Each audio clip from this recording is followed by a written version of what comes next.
Hey everyone, Derek here with a Save the World update about some brand new UI changes. In the last State of Development blog, we mentioned an in-depth look at the new front-end UI, and I'm here to tell you more about it.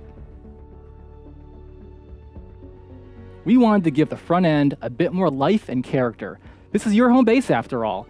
It needed to feel more integrated and alive like the rest of the game. I'll start at the Command tab to show you what I mean. This new screen is meant as an overview and a hub. Here you can see your power and account level progress, and it features a glimpse inside your command center, where your current hero is prominently holding down the fort. Around your hero, there is useful information and navigation to other parts of the home base. Let's do a quick tour. Home base power is now simply referred to as power, and it's the largest number on the screen because it's the most important. Power represents overall combat effectiveness.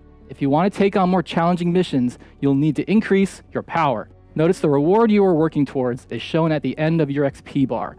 There's a variety of rewards given, and I'll expand on that later. If you want to plan ahead, go into Profile for a peek at your next few level up rewards. Boosting your XP bar is now easier to access.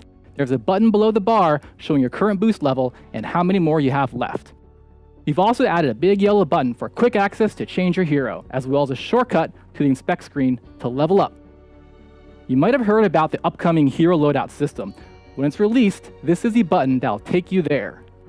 Lastly, you can get a short description of each menu item if you highlight one for a moment, and there's also a new pop-up that lets you browse your stats with explanations of each. Now, let's take a look at the other sections. The rest of home base is populated by a new cast of characters that you'll meet as you play through the campaign. The Heroes button takes you into the training room, where you'll find the Major. He's a new character that helps you upgrade and manage your heroes. Other things you can do from here include managing defenders and sending your heroes on expeditions. By the way, you no longer need to pre-slot defenders in the front end. You can now summon any defender from a defender post. The last thing I wanted to mention is a quality of life feature under the Manage section. This familiar screen has new buttons that let you quickly change between schematics, heroes, and everything else. Let's take a look at how we use survivors. You'll find the director hanging out here, keeping you appraised of your top survivors on the board behind him. When you go into squads, you'll find a new autofill feature. Turn this on if you want help managing them. The game will do its best to automatically fill your squads with your most powerful survivors. You can also turn it off and take control if you want to maximize them yourself. By the way, don't forget to check out the new help page for tips on how to match squad members. The Upgrades room is another new home base addition, and it's where you'll find Kevin. This is where you spend upgrade points earned by leveling up during missions. There's 2 tabs worth of choices here.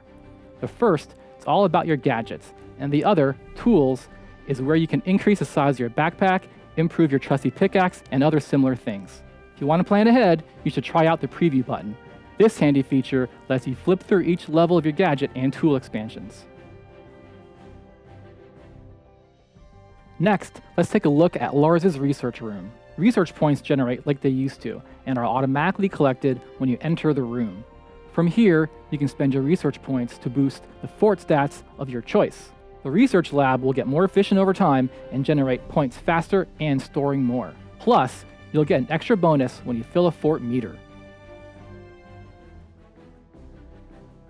Say hello to Clip. She runs the armory. She's your weaponsmith and keeps a representation of your most powerful schematics on display.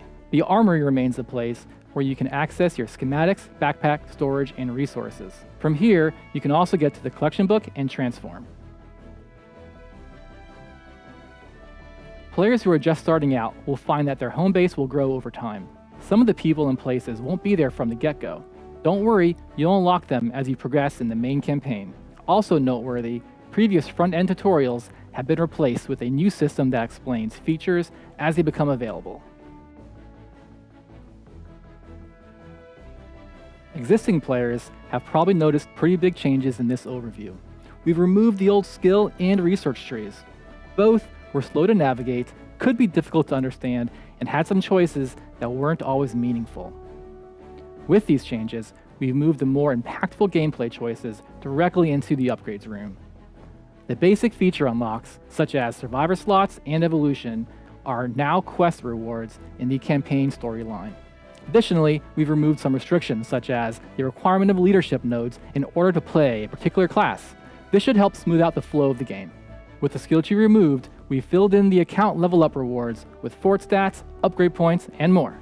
In a future release, we'll be adding a feature that allows players at max level to infinitely earn an additional reward each time they would have leveled up again. Don't worry, when these changes go live, your account will be just as powerful as it was before. Our goal is that you will automatically be given any rewards you would have been granted for leveling up, and any features you previously unlocked should remain available. You'll also have an equivalent amount of points already stored in Lars's research lab based on your existing research progress. We know there's a lot of new stuff to take in, so we're also granting existing players a way to reset the new upgrade room and research lab a few times while you figure things out. I know we covered a lot. Thanks for sticking with us. We look forward to your feedback and see you next time.